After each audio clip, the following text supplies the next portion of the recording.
for years. I've been so focused on my current summer uh, garden that I didn't really think about the fall until late August, early September. And that was a mistake because then I rushed to try and get things into the ground, and I ended up not getting things into the ground in time, and it cost me. So I'm getting ready early this year. This is going to be for August.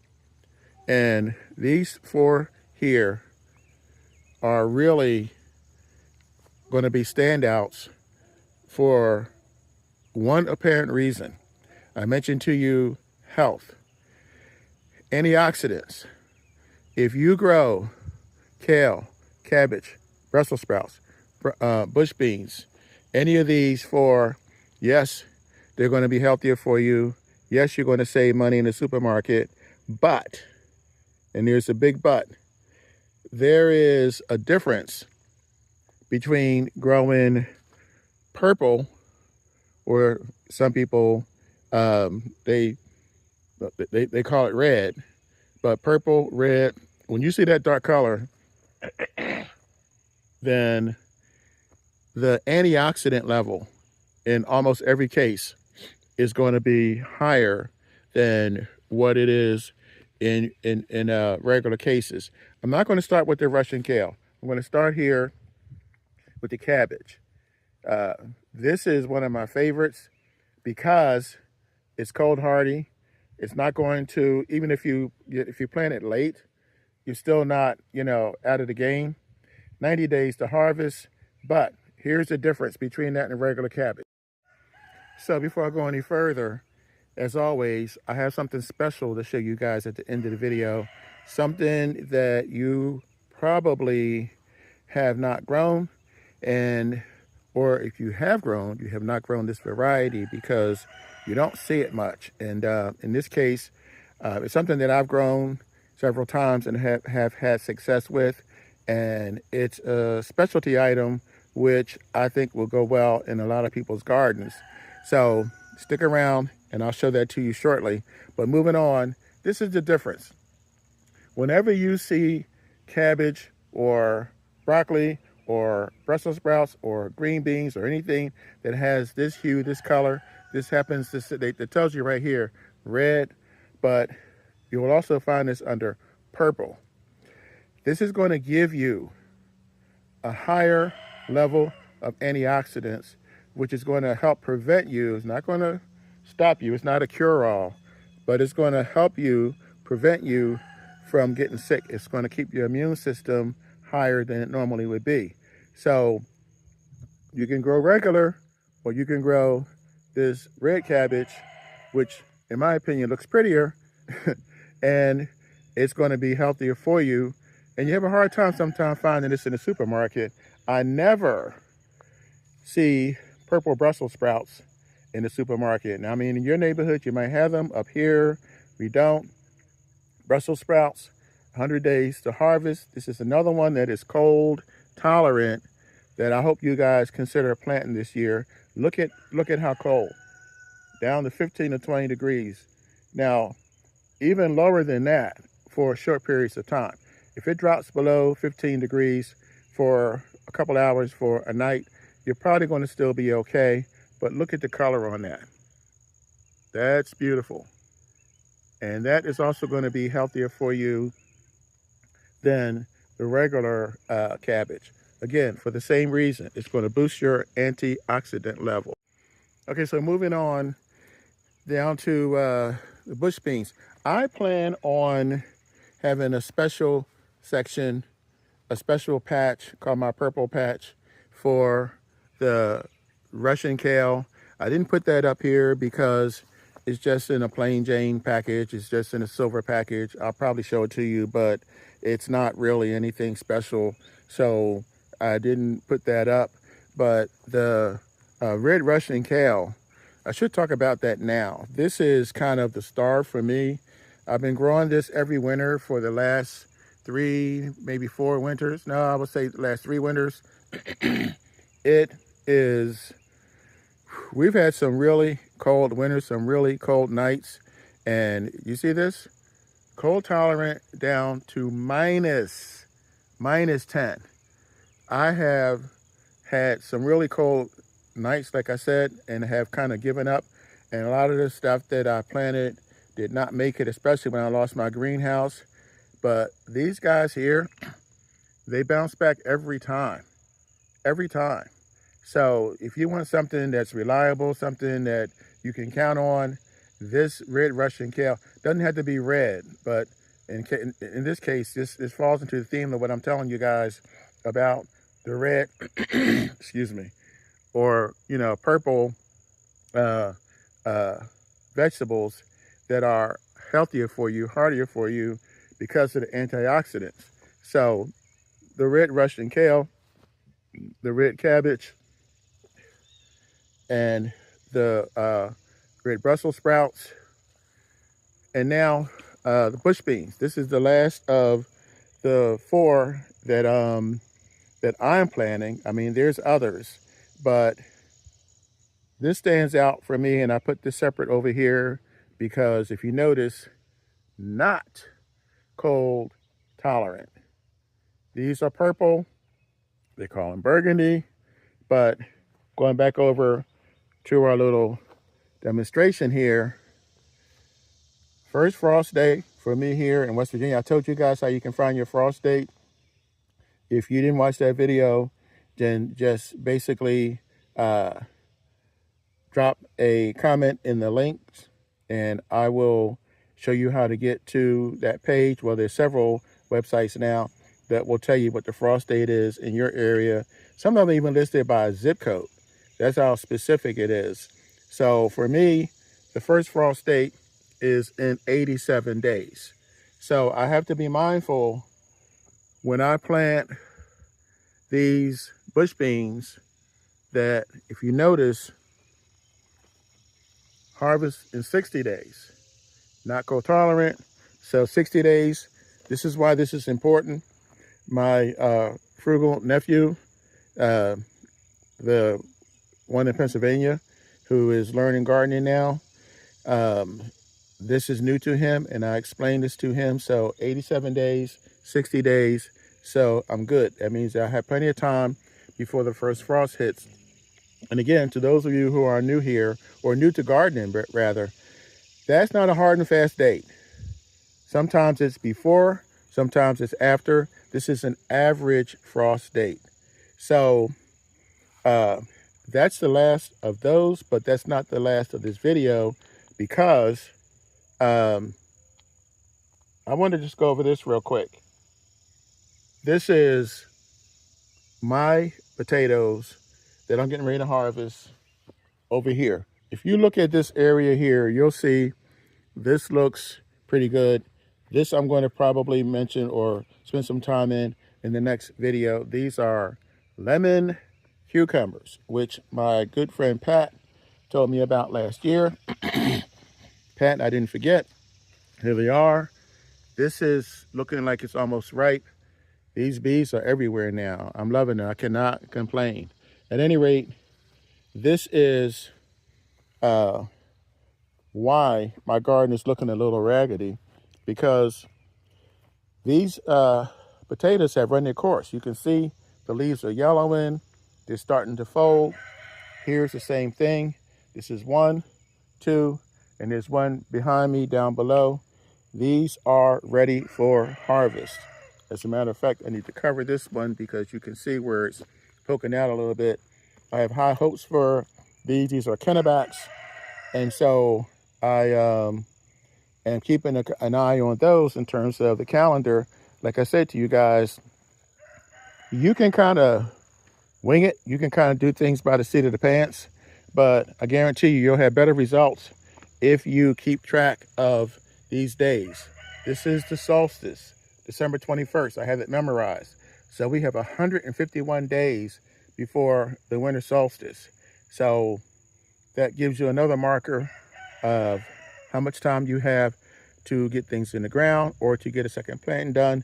Because I know a lot of you, getting back to the grocery theme, because the prices are so high, we're going to have to garden. Those of you who were not gardening in the fall probably are going to have a change of heart because everything is so high. Instead of putting your equipment away at the end of the season, you're probably going to end up having the fall planting. I mean, it just makes sense because, as I said, the prices are going to keep going high. So in addition to improving your health, this is also going to save you money. So here's where it gets a little tricky. And this is where I always have fallen short, and that is pumpkins. I don't think about Halloween in July. Most of you probably don't either. But the reality is, you look at this, I put these different types of pumpkins up here because, well, this is the jack-o'-lantern. This is the typical kind that you would carve. But now look at this. This is the Big Max. This takes 120 days to grow. So checking back to your first frost date, you got 87 days. Well, we missed that window. Now, yes, as long as it doesn't freeze, you can probably cover it. And if the weather doesn't get too harsh, you can probably still make this work. I personally would not take that risk because we're talking about 120 days versus 87 days. So you're talking about over a month behind. Now, this jack-o'-lantern, this is roughly 100 days. 100 days, 120 days. So now 100 days, we need to get busy because we're talking about 87 days before the first frost. So that's about 13 days. That's about 2 weeks that you would have to kind of baby this if the frost is on time. The frost is late, you're fine. If you have a frost cloth, that will help you if you have a way to cover this. I've used burlap. I've used other things, greenhouse plastic, to cover this at night when the temperature goes down. But who knows how much pumpkins are going to be this year. A lot of people like to plant them for decoration. They like to carve them with their kids. There's a lot of reasons people like to make pumpkin pie. So this is going back to my whole procrastination thing. Rather than waiting until August or September, and it's like, whoops, September is far, far past the date, far too late. This is something you might want to consider now. And again, the reason why I'm putting up different varieties is because there's several to choose from. Find the ones that grow the fastest. So I'm getting near the end before I show you my little special.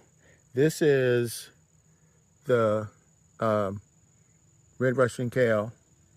Like I said, it's not anything fancy, but I'm not going to open this right now because I have more of a chance of the seeds falling out. So this is the last one, the Southern Giant Curled Mustard Seeds. Now, I have ulterior motive for growing these this year. I mean, outside of getting the plants, I also want to get the seeds because I want to try my hand at making mustard. Yes, that's where mustard comes from. So yeah, those are the last of it. But just to throw in some real quick short information, cabbage has 5 times more antioxidants, 10 times more vitamin C, double the amount of iron. The Brussels sprouts, again, antioxidants, and it reduces inflammation. So if you're having a problem with pain, a lot of pain, I'm not a doctor, a lot of pain does come from inflammation. So if you eat Brussels sprouts, that may help reduce your inflammation. So the antioxidants will help boost your immune system. Some of these will help with your pain, and basically that's it until, well, we're moving on to the end now, which is really one of 2 surprises I have for you guys. So this is honeydew melon. A lot of you older folks probably know what this is, but for some reason, I don't see these in the supermarket that much anymore. I don't see these in the produce section. I guess if you go to high-end stores, you know, um, um, they may have them, but I don't see them, and they are actually very healthy for you. So I decided to go ahead and get some of these. I don't have a Whole Foods near me. I probably wouldn't shop there anyway because the prices are even more ridiculous, but that's another video. The fact of the matter is, these take about 90 days to grow. Here is a close-up picture if you haven't had it before.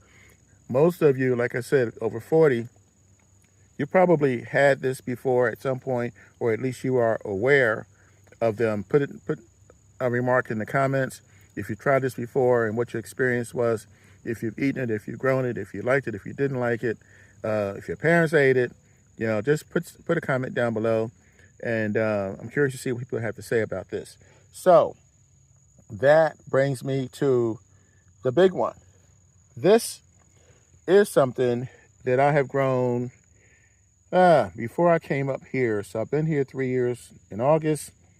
This I have not grown in about 5 years. This is commonly known as cone cabbage, as you can see by the shape.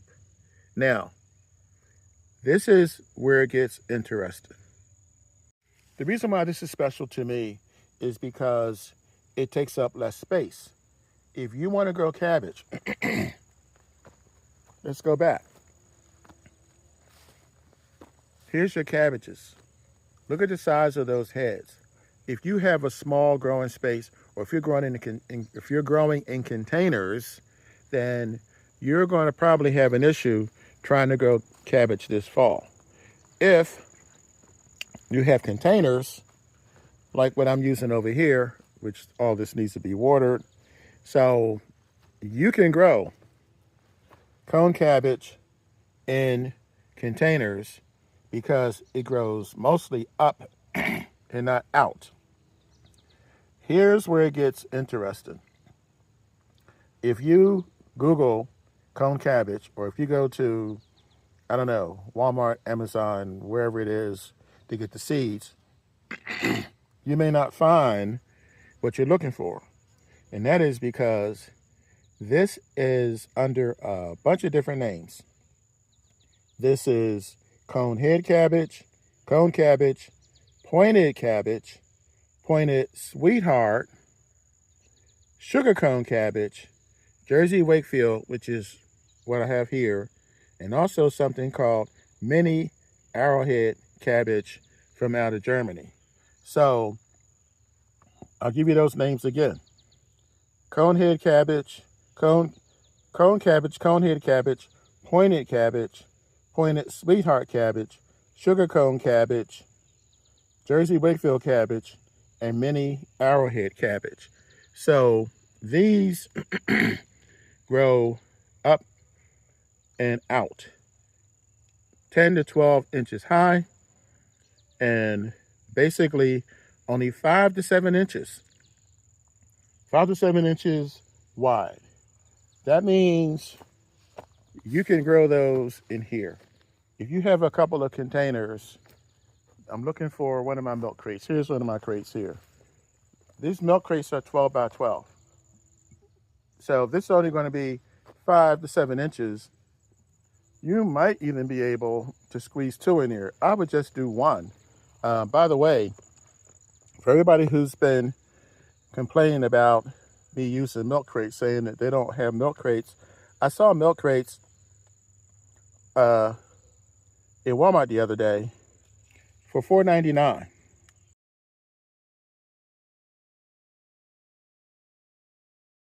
My milk crates have lasted me about 10 years. So I think that's a good deal if you decide to go that route. But that's pretty much it for this video. I have a kind of a follow-up to this video to show you guys not just what I'm planting. I've just showed you what I'm planting. Now in the next video, I'm going to show you where I'm planting it. And also, it's time for an update. I haven't given you guys an update recently on this garden.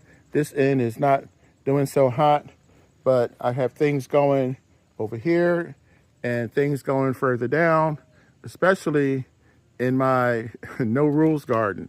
So that's going to be coming up in the next video. In the meantime, you guys have a great day. Please repost. Please subscribe if you haven't, because like I said, there is a lot more coming. I got a lot of harvest videos coming up, and also the planting, like I said, and planting for the fall. I'm going to go and feed the hummingbirds and the other birds over here. Put some water in here, get this stuff watered. I still have a lot to do.